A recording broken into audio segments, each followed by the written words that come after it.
We're about 13 minutes ahead of schedule here, so let's do another video. Let's continue exploring um, this paper. It's been about 45 minutes since I stopped recording the previous video, and we left off. This is it right here, just uploaded it, so let's delete that to make room for this, because just so you can see, I'm operating on a pretty small window of disk space, so I don't want the video to get cut off mid-thought or, mid-revelation. I've written about 780 words in that time frame, which isn't terrible. It's not great, but it's not terrible. I think that we should return to the section of this I wrote in April of last year, approximately 15 months ago, and pick up where we left off from the first video I uploaded today, because I think it's okay to share it.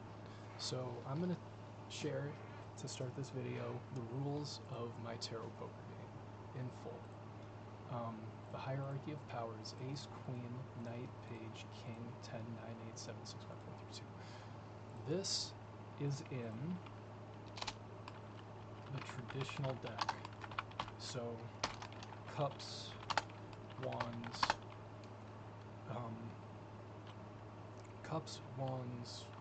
coins, swords. If you were to interpret this, right, we are talking about things from the previous video at a societal level. So when discussing things in societal or political terms, cups equals you have a meal. Wands equals no violence. Coins equals real friendships. Swords equals self-determination, right? The fundamental political theory behind my symbolic interpretation of tarot is that the meaning is that a feminist society, a matriarchal political system, is one that will produce these results. And if those are the results you want in society, this is the hierarchical system that will produce it. Now, whether or not that's true is up for debate, but if you want to interpret my tarot system, that would be the fundamental political message of it. Is if you want, at a societal level, for that to be the standard living condition, this is the hierarchy of power. Now, you could translate that as mother, child, technology, and I replace in my decks the page with the phoenix. Why do I do that? Because I asked ChatGPT 3 years ago if AI had a spirit animal, what it would be. And this was its answer. I didn't even ask for a P. King, father, patriarch, right? So, that is the theory of the traditional poker system. Is that the best way to run a society? I don't know. But are these the results you would get in said society? I believe the answers, yes. Since I make the rules, I decided to put queens in the strongest position and oust the king to the bottom. Now, and by the way, in our traditional system of king, queen, jack, etc., that is a direct reflection of Christian ideology. Or even, we could say, ace, king, queen, right? Because the Christian, or at least the nationalist, current nationalist, popular Christian ideology is a God, Father, Mother, Child, dominance hierarchy.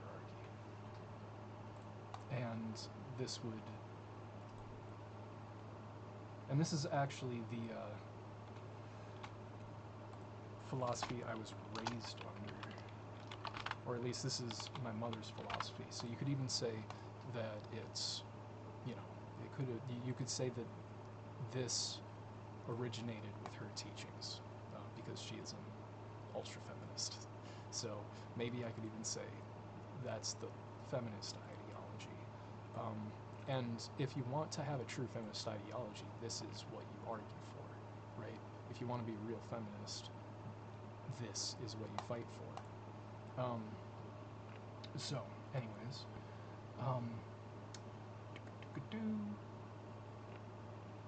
so tarot cards and astrology today are considered feminine endeavors by popular culture, and I can confirm that by diving deep into these kinds of symbolism.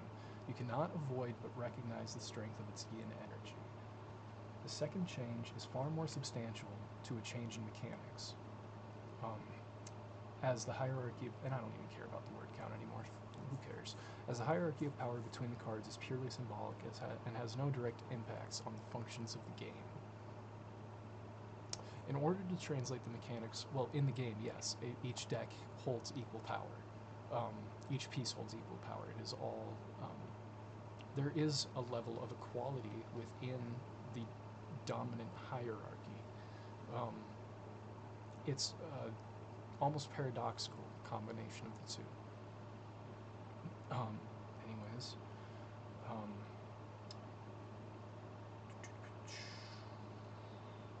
in order to translate the mechanics of poker into this new deck structure, there were two primary questions that needed to be answered. How are the cards dealt, and how are the major arcana implemented? So this is like the literal rules of the game. Let's answer these questions first. In Texas Hold'em, each player is dealt 2 cards, and the community shares 5 for a total of a 7-card hand.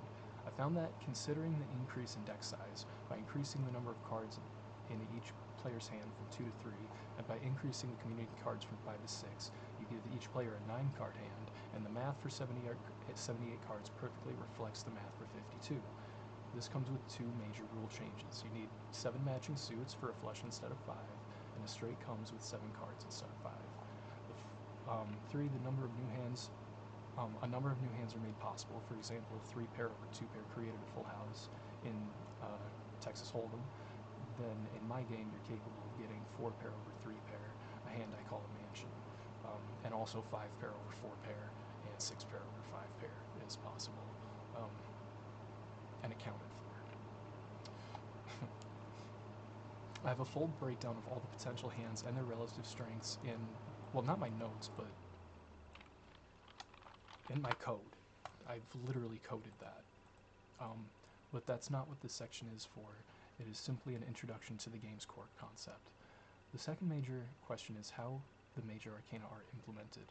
So let's go one card at a time as to share the function of each along with an introduction to the respective symbols. Before that, I do have a structure for how each of them are suited. Remember, cups are red, wands are black, coins are red, swords are black, duh. Okay, the first thing that sets major arcana apart are how they are suited. I created 3 new suits. There's all black, the cards which are considered both wands and swords, all red, considered coins and cups, and then all suited, which can flush with all of them. The second way I set the major arcana apart is not just from the minors, but also from one another, is the implementation of a new type of card, the internal pair. Not every major arcana counts as an internal pair, but those that do are essentially a pair in one card. These cards are notated by an X between the card values. Final note, the Fool is the most complicated concept, so I'll save it for last and begin with the Magician, which is all black, and valued at an ace. The High Priestess is all black, valued at 2. Empress black 3. Emperor red 4. Why is that considered misspelled? I don't know. Oh, Emperor. Okay, sorry. Interesting. I'm not that smart. Okay, Emperor red, Hierophant red, Lovers all suit or blue, Chariot blue, Strength blue, value 8, Hermit blue, value 9, Wheel of Fortune blue, valued at a pair of jacks or a pair of knights, Justice valued at a pair of aces, and it's, yeah, what a sexy card, right? The Hanged Man valued at all suit valued at a pair of 2s, Death all black 3s, Temperance all black 4s, Devil all black 5s, Tower all red 6s. I'm not even reading this right. So on and so forth. And then Judgment 20 is pair of Kings, World is pair of Queens. Boom, boom. There you have it. And finally, the one card that rather than combining a card into an internal pair holds two completely different cards. One is the Fool, which is unsuited, and a 10 and a Page, which is such a bitch to code. Such a bitch, such a bitch, such a bitch. What a bitch to code. Okay. Sorry. And with those rules, we have a perfectly balanced game of Texas Hold'em 2, or as I like to call it, Cali Fold'em, as a reference for my time living in California. Now it's December 2022, and I have... it's... Oh, yeah, so I wrote this in... So... Let's just change that to back in December. I had all of this figured out. I wrote this in April of 2024. I had all of this figured out already. So why do I not just invest in that? Well, there was a problem. This is an awesome game, but tarot cards weren't made for gambling. They were made to provide symbolic insight, to help you face hard concepts in a digestible and seemingly prophetic manner. Lingering the mirror deck with no implementation into the system. The next step in the process became clear immediately. Now that I have the structure of the game, I had to figure out what the symbolism of that new deck would be. Ropes, torches, paper, and scissors. They all needed major arcana still. They needed a design for each and every card, a symbolic meaning tied to each. Not only that, there was one other glaring hole in the symbol. Remember the connection between each suit in the hierarchy of needs? Thinking of cups, how cups mean you have what you need and ropes meaning you don't. These sound like conditions of the body, but they are not. These are conditions of the mind. Only a mind can even interpret whether it has what it needs or not. A body on its own has no indication of such things. The hole in logic was a condition of the mind that lies between the two. Yes, your mind can know it has what it needs, and no, it doesn't. But there's a third condition. It is possible to simply not know. This existed for every one of those levels on the hierarchy, and possible gray area in between those two states of being. When you have food, but you're not sure if it'll last.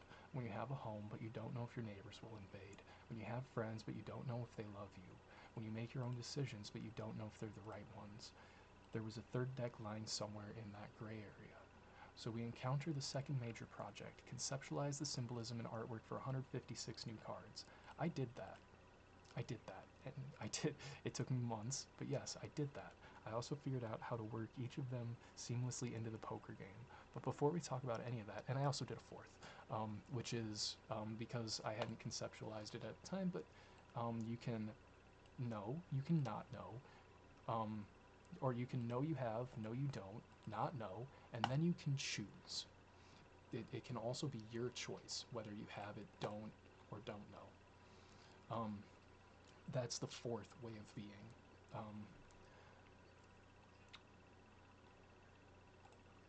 And the highest level of being. So let's zoom out just one step. We have attached Maslow's hierarchy of needs to each of the suits. But Maslow's hierarchy of needs doesn't really tell you a whole lot about a person. I could know you have enough to eat or don't, know you're employed or not, know you have friends or don't, but that doesn't even come close to summing you up as an individual. So when I say zoom out one step, what I mean is look at Maslow's hierarchy of needs as a part of a broader hierarchy of personality, namely the foundational level of a broader pyramid. Maslow's hierarchy itself is represented by the suit cups on this broader pyramid. Let's take a look at the next step in that broader pyramid. Sorry, I say broader pyramid. That's going to be a meme, huh? Broader pyramid. The second vital aspect of the mind is personality, and I have absorbed two methods of personality analysis into this pyramid of the mind. The first is the MTBI test, and the second is the Enneagram. Both are directly mathematically applicable to these decks, and thus build another layer of symbolism upon which I can build the concepts. The fourth layer of the pyramid, which can be mathematically laced into these decks, is astrology. In this way, I think of this broader pyramid as structured in Maslow, MTBI, Enneagram, astrology. But if we think about what I was saying in the previous video, where you have lowest that you're in control over, then not, then are, then are. You have no control over your astrology. You have no control over that. And you could actually rename another way of thinking about astrology, right? So if we were to put that here, right? Before we know anything about whether your needs are met, what your personality is, another way of thinking about astrology is the luck of your birth. You were born in whatever year you were born. You're existing in 2025 right now, right? It's July 13th, 2025. Why is it not that you weren't born 4 million years ago, or 5 million years into the future, or at any of the infinite number of points between the distant past and the distant future, right? Why now? The luck of your birth is really the foundation of what makes up your life. That's why it represents half of the board you're playing with. Astrology is, in essence, the universe's language for where you are. Where are you? When are you? That comes before any of this in truth or after, right? Because it's not relevant, it just is what it is, right? You can also put it back to there. It's not necessarily foundational, because who cares when? Is it relevant? It is what it is. Anyways, it is the condition of these four suits which create the internal mechanism by which the game is played. See, my vision for this game is not as a casino game. I want to create a massive social simulation which functions as a mirror to an alternate world. I want your character to exist before you create it, and simply allow you to take control of it when you're ready to. Now, there's something to discuss. There's something actually at 3 dots is perfect here, right? Because if we go to 10,000 more, and I didn't save those changes, which is okay. They're documented in the video, right? So if we come here, and we look at 1 year, 300 or 31,536,000 seconds.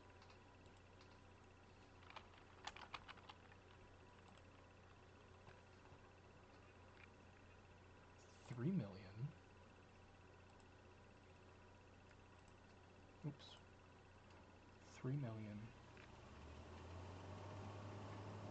153,000. Wait, 31,536,000. 31,536,000. 60 seconds in a minute. 60 minutes in an hour. 24 hours in a day. 365 days in a year, right? Okay. Okay. Let's see if I can lace together what I'm trying to say. So 1 year, 1 season, 1 month, right? Well, what's 3, 1, 5, 3, 6, 3, 1, 5, 36,000 divided by 1,971,000. 1,971,000. That's 16. There's 16 months in a year in this calendar, not 12. And when you break that down all the way to a day, break that down to a day. Now I did this so that each deck could have its own place. Each symbol could have its own place in time. Each of the 16 symbols in the system would have a place in time. Calculator. Let's break it down. If there are 123,187.5 seconds in a day, 123,187.5, 123,187.5 seconds in a day, divided by 60 seconds in a minute, divided by 60 seconds, or 60 minutes in an hour. These are 34-hour days. So, if you were to live by this clock right now, the sun, the circadian rhythm of the sun would not line up directly. That's part of how our clock system was developed, right? Was to keep track of the movements of the sun. This clock system doesn't do that. But how much time do days increase by over time on Earth? Not interested. Over time, the length of the day on okay, check this out. I learned this recently. Over time, the length of a day on Earth increases due to the gradual slowing of the Earth's rotation. This slowing is primarily caused by the moon's gravitational influence, creating a tidal friction that acts as a brake. On average, the length of a day increases by about 2.3 milliseconds every century. 2.3 milliseconds. So, if we currently have 24 hours in a day, right? 24 hours in a day, and we're trying to add 10.21875, 10.21875 hours to the day. And every 100 years, right? So so times 60 times 60 times 1,000 milliseconds. How long? That is 36,787,500 milliseconds that we are adding, divided by 2.3 per century times 100 years in a century. It will take 100,000, 1.6 billion years. But if the Earth survives and humanity survives for 1.6 billion years, this clock system will be the clock system that matches the circadian rhythm of the sun. Which is why the game, right? If we are going to take it in that direction, and you can see how there's different directions I like to interpret things in at least 2, but as many as 4 ways when analyzing this system. If you want to look at it partially as a system by which we could govern ourselves today, it is in another way a system that by nature will govern us in 1.6 billion years, regardless of what we choose to do today.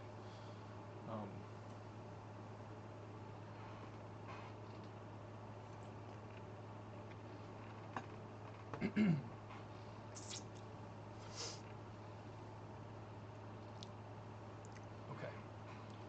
So, this is basically an evolution of the clock, a refined time management system.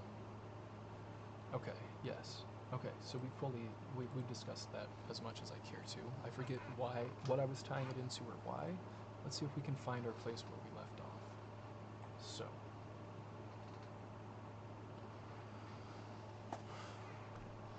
rules. Okay.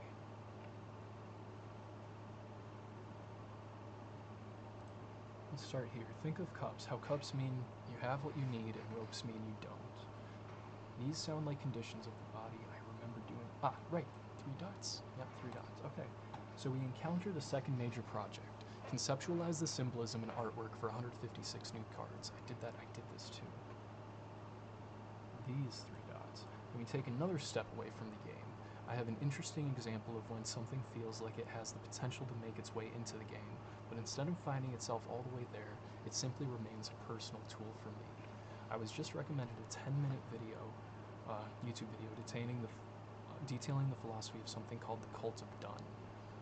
This is what I referenced at the very beginning of the next chapter, but hadn't gotten to yet in the video before it. I'd never heard of it, but any structured list of beneficial life advice immediately catches my attention as a potential addiction to my web of symbolism. But alas, it was 13 principles, and 13 is one of the only numbers with no symbolic relevance in the game beyond the death card. The card of transformation, right? Although, now that I think about it, one of the rules could technically be split into 3 sub-rules, so the total can be artificially inflated to 15, the Devil card, the Capricorn card. Love you, Caps. 15 also has no symbolic relevance to the structure. This isn't unfortunate in any way. This list is redundant and half-baked at its core, as any philosophy built on the foundation of a single word at its core is at its core chained in scope. Nonetheless, I find them worth sharing, and it was helpful in motivation to get back on this computer and keep this engine roaring. So let's explore the 13 principles of Done, starting with 1. There are 3 states of being: not knowing, action, and completion. This is from a YouTube video, not from me. Not knowing, action, completion. Well, I've argued there's 4, right? So what would a 4th one be? Let's add 1. Right? Why not? Not knowing, action, completion. Not knowing would be a blue suit, obviously. Completion would be a red suit. Action would be that would actually be the purple suit. And then the 4th would be not having, right? Not having, but let's leave it at 10,000 words. Why not? Everything is a draft. 2. That sentiment was especially reassuring to my perfectionist insecurities. 3. There is no need to edit, simply to finish is enough. 4. Psychotic obsession with your vision will make it possible. 5. Procrastination will suffocate you. 6. Perfection is boring. I'm torn with this concept. Perfection in small doses doesn't impress anybody. We all see perfection in small doses every day, like the slow drip of a leaky faucet which maintains the same hypnotic rhythm. It can begin to feel predictable and lame, but perfection in a large and sudden dose is the single experience every human craves prior to death. That, right? Perfection in a large and sudden dose is the single experience every human craves most prior to their death. That is what I'm talking about. Here. These, you can see how this is a triple symbol, and these are all singles. This is all beyond the scope of human awareness. At least on, this is all symbolic, spiritual. This is where things begin to escape the mental and psychological aspect and begin to enter the spiritual. But this is the highest valued currency which the human mind perceives directly, and that is phenomenal novelty. A sudden burst, a sudden large dose of a novel perceived perfection in the universe around you. That is the most valuable thing to the human brain. The single most valuable thing to the human brain.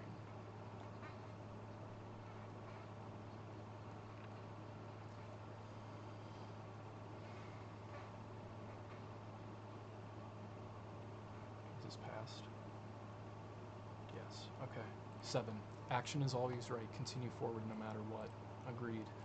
It's the chariot, right? Let's make this cards. Strength. Failure counts as a finished project. Let it die and move on quickly. Yes.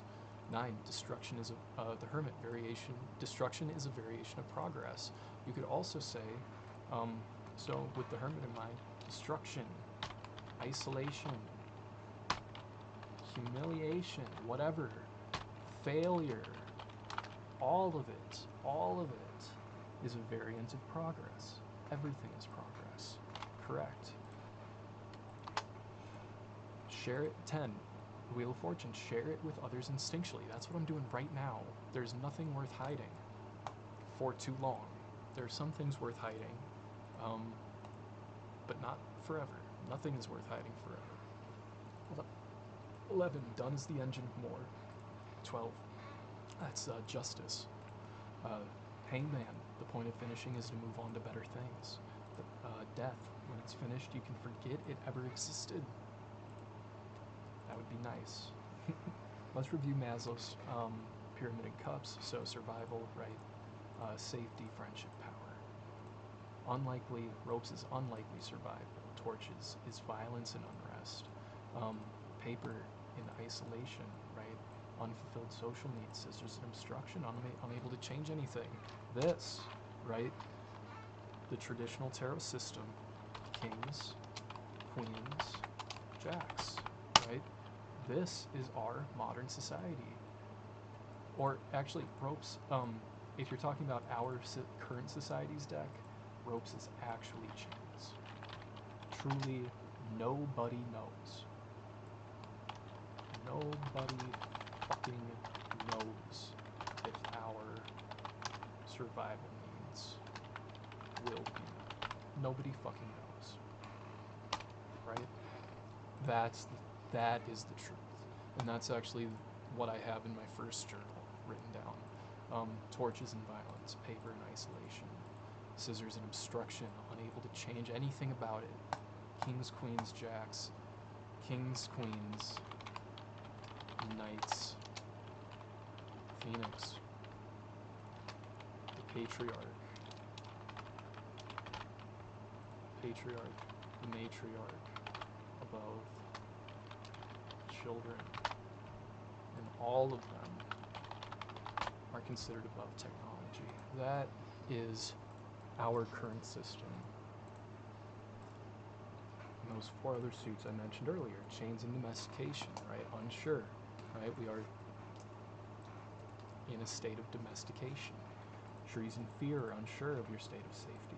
Windows and curiosity, unsure of the perception of others. Nobody knows how anybody else feels. This is also this is actually, I call this the deck of truth. This is the fundamental truth of being a living being. You will never know, you will never, ever, ever know for sure that the state of your needs will be met. You never know. Meteor. Fear. You'll never know the true state of your safety. You will never know what others really think, and you will never know whether your actions really matter. You'll never know whether God had this all planned from the beginning. You'll never know whether your thoughts made any difference, whether any effort you put in actually mattered. You'll never know. You don't get that.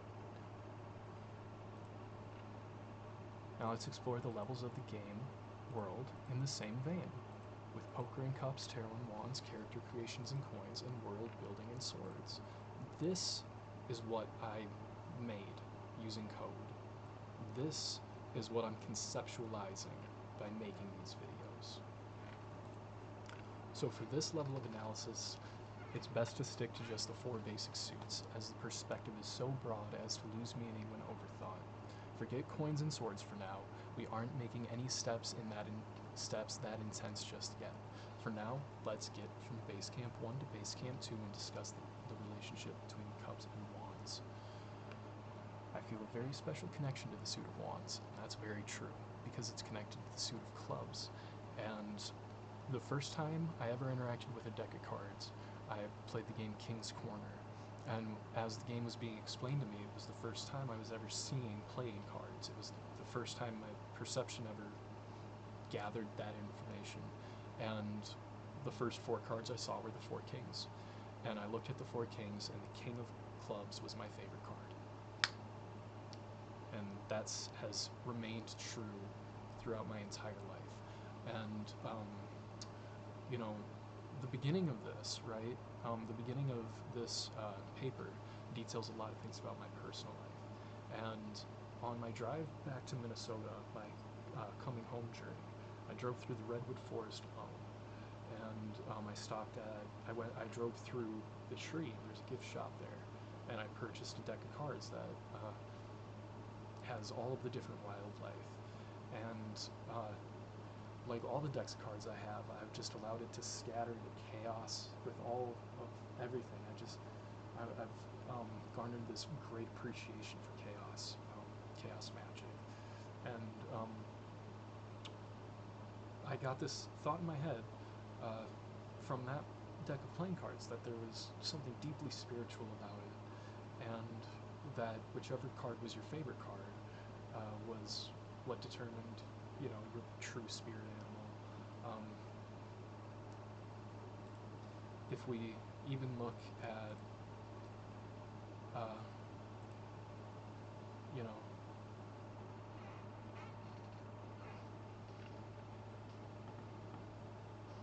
if we take a look at my second account, the name of it's Bighorn. And that's because the King of Clubs, my favorite card in that deck, was the Bighorn sheep.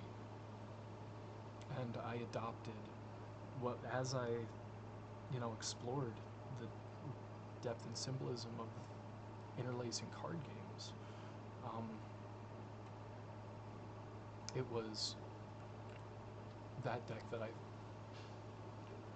I've adopted a few spiritual connections to animals. You know, in appreciation for, you know, the origins of my appreciation. I like using the same word twice in one sentence, if you haven't noticed in my writing, and that's something that school doesn't like, but, you know, it's mine. I can say what I want. My appreciation for online quizzes goes back to the origins of Facebook, and the very first thing you do when you interact with this system is take a personality test, right, to make your board. And that, you know, my appreciation for that goes all the way back to Facebook quizzes of the 2010s. And I took one of the very first quizzes I ever took was a spirit animal. You know, it gave you a spirit animal, and based on your personality. And the one I was given was the fox. And so I've identified with the fox for a long time. And the fox in that deck was the Ten of Spades, which in tarot translates to this Ten of Swords, the person who gets stabbed in the back, right? The person who faces the ultimate betrayal, Caesar. And as I went through that deck, as I opened the deck and flipped through it, I was fully expecting the fox to be the King of Clubs, just as I knew the fox would be in the deck somewhere. It had to be. And the Bighorn sheep shocked me because it felt truer to me than the fox. And it felt like that was the moment when the fox, as my primary spiritual connection to animals, became trumped by the Bighorn sheep. Anyways, that deck has long been lost, so I'm gonna have to buy a new one at some point. Okay, so that's why I feel that deep connection to the suit of wands. It's also if we look at, right, if wands is 0.1, 100 is hearts, 10,000 is spades, and 1,000,000, whatever that number is diamonds, right?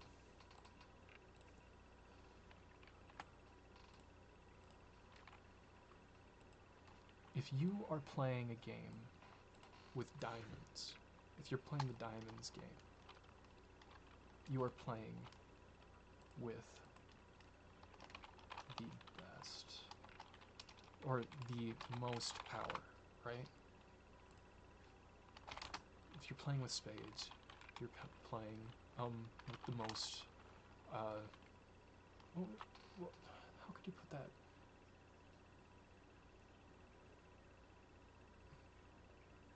So the person playing spades has the most to gain, right?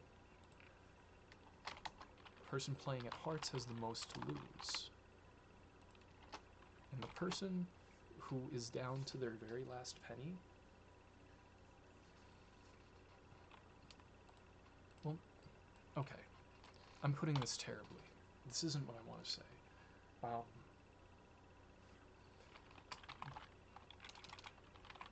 Diamonds means you've built a life on wealth.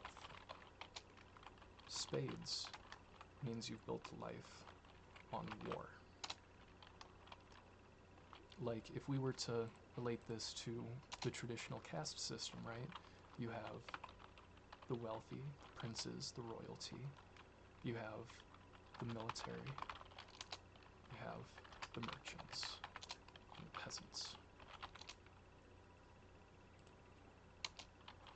Hearts means you build your life on work.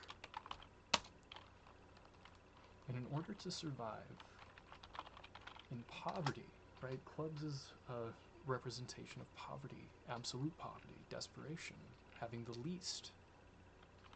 Then you're relying on magic. And magic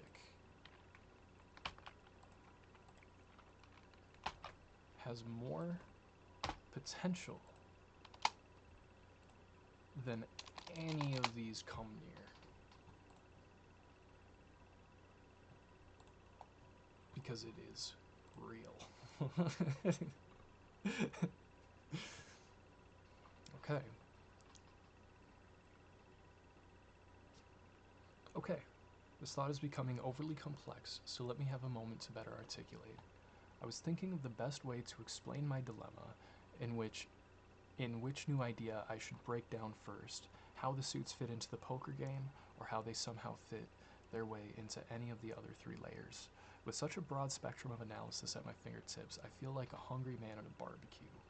So let's start simple. 4 new suits: chains, trees, windows, pens. These represent the very concept of gray area, between any 2 fixed points of red and black. Let's explore the hierarchy of these new suits while we're at it.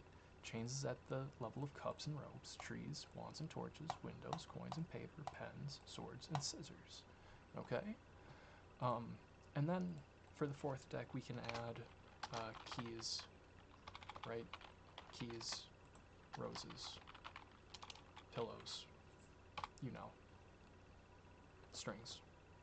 Let's start with the level of chains in Maslow. If cups means you're in red, and ropes means you're starving in black, then chains means you don't know for sure whether you'll eat or not in blue.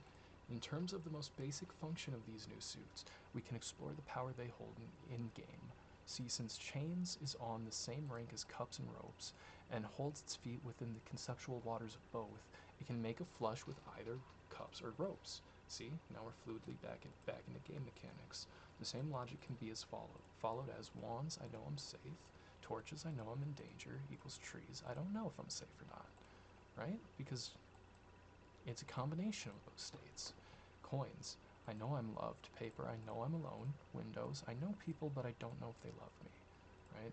Swords, I make my own rules. Scissors, I'm told what to do. Pens, I am free to speak my mind. Right? It's an open discussion. That can be anywhere, that can exist anywhere in between, a state of absolute slavery and absolute independence. This extends to the functions of the major arcana as well, as those all black, all red, and all suits are categorized as black, red, and blue suits. Now that cups have been thoroughly examined, we can move on to wands for the first time, in terms of the hierarchy of the game structure. I was going to discuss the relationship between these suits, remember? Well, this is it. When you finish cups, wands is the next step. It's as simple as that. For the character creation process, aka the game in coins, the second level after Maslow's hierarchy of needs is the MTBI personality test. If you're unfamiliar with MTBI, you can summarize it here. EINSTFPJ. Funny enough, this is also contained in that same first notebook I filled. I had these connections in place over 2 years ago now. Extroversion coins, introversion paper, sensitivity in scissors, intuition in swords, thinking in wands, feeling in torches, perceiving in cups, judging in ropes. This original 16-suit dichotomy was in place for a year before I had the revelation that I had to apply the same property of I don't know to allow for the blue suits to come into play, and therefore had the pleasure of naming my own new conditions for each level of this MTBI pyramid, right? So these are the preliminary terms I came up with to represent the state of flux in between any of these given states in MTBI. And then, of course, you have a fourth state, which is control over, like direct conscious control over any of these aspects of personality, which is determined based on how you answer the questions.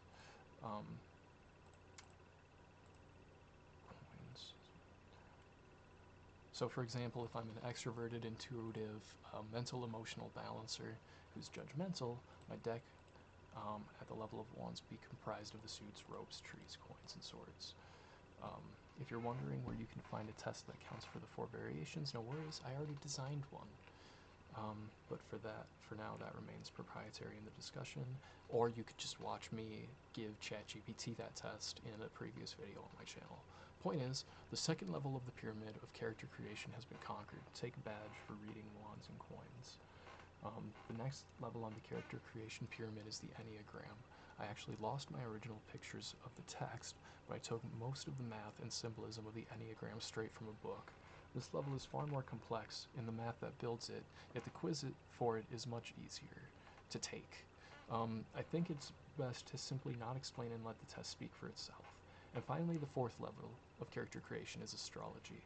Astrology, it has the most complex relationship to my decks, and each of those months in the 16-month calendar are also correlated to a astrological symbol. So I've added a couple of those as well, which is fun. Remember, the character creation is in coins and social simulation is in swords. So all of the interaction with the website, yes, you could model your own behavior on this system of time management and currency. We could totally implement this into our daily lives, for sure. But you can also use it as the foundational principles for a character creation system in a fake world, an imaginary digital world, where almost like Sims are, the way we play these games could simulate an imaginary reality of life 1.6 billion years into the future, right? That is a level of the game I would love to create, but it's maybe the most theoretical, and I think it would require like an AI dedicated specifically to the task of creating something like that. Like a Sims where the game world is built off of our interactions in game. I think that's what this is. Social simulation. But social simulation can also, if we want it to be, can become social action. right? When, you know, if we run back to here, right? One day of vacation. I'm about to take 10 days of vacation, right? Well, 10 modern days. Would probably be closer to, well, let's just say 8 in-game days. If I spend 8 in-game days vacationing, I've just earned, D times 6, 20, 4,800, whatever, about $12 worth of currency. If I were to, you know, if I were to open my website, hit stopwatch on vacation when I leave in an hour, and let that run, then when I hit stop on my day of return, that's awesome. I would be rewarded with that much currency.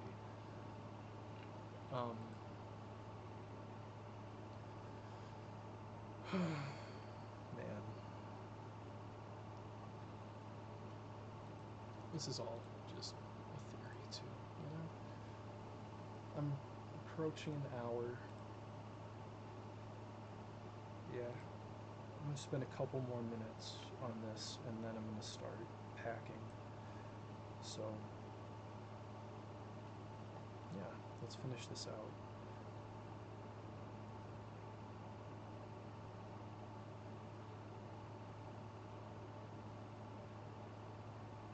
Okay, well, it's been almost a week since I touched this thing. Today was supposed to be the first day of my new job, but it turns out I lost my birth certificate. I ripped this whole place apart and didn't find it, so I rescheduled orientation. I'm going to find a replacement tomorrow. I'm going to take that as a sign to continue writing this. In pursuit of my BC, I filtered through approximately 500 papers detailing this project over the last couple years. At one time I had everything meticulously categorized, but now it's just a giant mess of paper haphazardly strewn in different plastic boxes. Going back to work has already had the effect I knew it would. I cried in the shower the night I got the job because I knew the effect it would have. My passion for this project has been all-encompassing because I had directly connected my survival, my identity, and my future on the completion of it. Being able to build a life without it makes me want to burn everything down. I want to burn it and forget about it because it feels worthless now. I know this isn't logical. If I felt it was a billion-dollar idea 2 years ago, then that would theoretically remain true, but my passion for it today is completely sapped. I felt this way many times. I've felt this before. It's the feeling that inspired the 10 of paper. If I had the support of any real computer experts, I could build my vision with relative ease, which is true, but on my own I've managed to create a basic tarot reading program. I'll use it now to do a brief reading on the past, present, and future of the project. The past. I screen cap this as proof I really did pull the 10 of paper. Yes, and I did too. It's little things like that that have fueled this process for so long. That's a beautiful synchronicity, or at least it was at the time. If there's any such thing as a sign from God, I've gotten more than enough to keep me motivated in the process. I'm just going to paste the card description below. The 10 of paper is an artist in his studio, burning everything to the ground. None of it is worthy of his standards. His impossible expectations fuel his artistry, but the thousands of wasted hours add up. Associated character, the Vandal. His appetite for the destruction of the mediocre extends to everything he interacts with. He hates predictability, he hates the norm, he hates seeing the same things over and over again. He wants to burn down the forest so something fresh and fit can grow. This is the past. The present. I'm just going to add each of these pictures so you know I'm not cheating. The 10 of ropes. The 10 of ropes is a horrifying image to me. I'll paste the description I have for that one as well. The 10 of ropes depicts an ominous pyramid of ropes towering over you. The pyramid is a symbol that reaches beyond discomfort, signaling a spreading plague or imminent disaster. The pyramid is a symbol of coming hardship, not to spread fear but awareness, as even a fearful message must be sent in order to take appropriate action. Keywords are bad tidings, anxiety, and high alert. Associated character is the virologist. The virologist has spent his life studying the formation and nature of viruses of every kind. The light virologist studies them to find a cure for others, the gray to find a cure motivated by profit, while the dark virologist seeks the incurable. In modern times, we have advanced to the point where we have the ability to destroy ourselves in countless ways, and one of the deadliest possibilities lies in the smallest of minutiae. In love and marriage, the Ten of Ropes is a symbol of promiscuity, adultery, and betrayal. This could manifest as literal cheating in open relationships, or it could manifest as the pathological fear of such an event. Either way, the best way to approach this side of any relationship is through self-confidence, faith, and commitment. In business, the Ten of Ropes is a symbol of online virality and the necessity of a business to thrive on the internet in order to translate into real-life success. As the online landscape evolves so rapidly and competition for attention is at a historic peak, the question of how you stand out from the crowd becomes ever more elusive and difficult. The future. The Seven of Ropes depicts a haphazard tower of stones flimsily tied in place by 7 ropes. Despite the instability, people calmly walk by as if there's nothing there. They become so accustomed to the presence of danger that it has become invisible to them. Perhaps knocking the tower down would be the safest option, but something about its presence is mesmerizing. For some reason, to destroy it feels deeply wrong. Associated character is the simpleton. The simpleton lives life as if wearing blinders, unaware and unconcerned with the happenings around them. His existence becomes one of beauty, simplicity, and bliss. In love and marriage, a draw of the Seven of Ropes encourages you to stop overthinking and allow things to develop naturally. Allow yourself to live amongst the inherent dangers with grace. In business, the Seven of Ropes is a reminder that nothing is permanent or guaranteed to you. Any tower can collapse, and every tower will collapse. Just make sure you're not beneath it when it falls. This was encouraging and not. I'm going to end this paper and this project here. I'm approaching 10,000 words, and that feels perfect. I'm going to post this paper to something, and I hope you choose to support me. I can do 4 things worth paying for. I can do my own unique tarot readings. I can build your ultimate character sheet with very little info. I can provide good advice to artists and prospective entrepreneurs in my experience in trying to start a business and living in the limbo of pre-success. I can provide the perfect story structure, story setting, and story building system for authors. In 10 words, I have a lot to offer, so support me. So dig it. Dig it. Alright? I feel like this is like, the mindset I had then is so outdated. Like, this isn't a job application, bro. It's my philosophy. It's my career. This is what I have dedicated my life to, is producing this system. So let's take a look. How long has this gone for? Let's do the last 2 minutes, and let's do it by, let's just,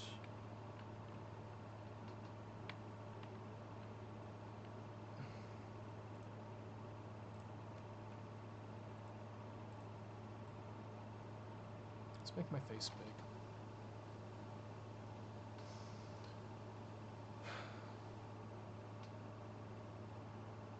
This is going to be the last I interact with this for the next 10 days, and then I'm going to come back and go right back to coding the game so that it's actually playable.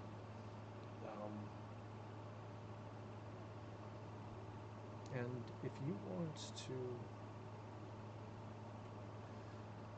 The idea behind this whole currency system is that you should theoretically be able to earn it by participating in said activities, such as exercise, labor, right? Right now, I mean, that's the other thing, right? If we take a look at this, or one of the currencies is a labor currency that you need to spend a day dedicated to earn a coin on. And right now, labor is the only way we are allowed to make money. Or not the only, right? Labor, investment, gifts, I guess. I mean, there's a couple ways you can make money. Inheritance, but it's very limited. Imagine if every single thing you did was tied to increasing your worth in a numerical way that you could then, like the idea is, you have a chore currency. Let's say I have 15,000 chore currencies. I should be able to give you 15,000 and in that way pay you for chores, or to do chores, right? And so that's the concept of my Patreon. If you go to my Patreon, actually, let's not just exit out. Let's keep that up. So if we go to Patreon,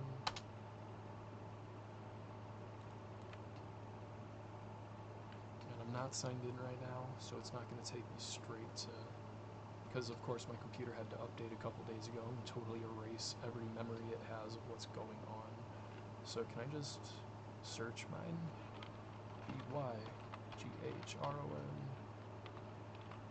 Darrow.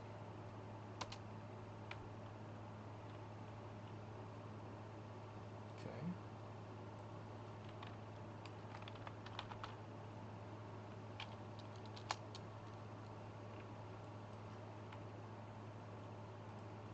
Why can't I find myself?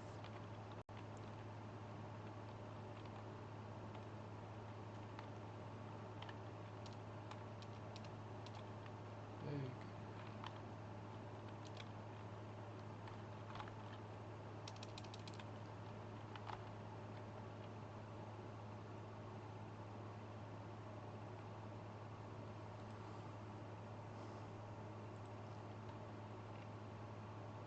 You know what? Fuck it. You can find it in. I've advertised it in other videos. Just look for another video if you want that. I'm gonna stop, finish packing, and go on vacation. So let's upload this and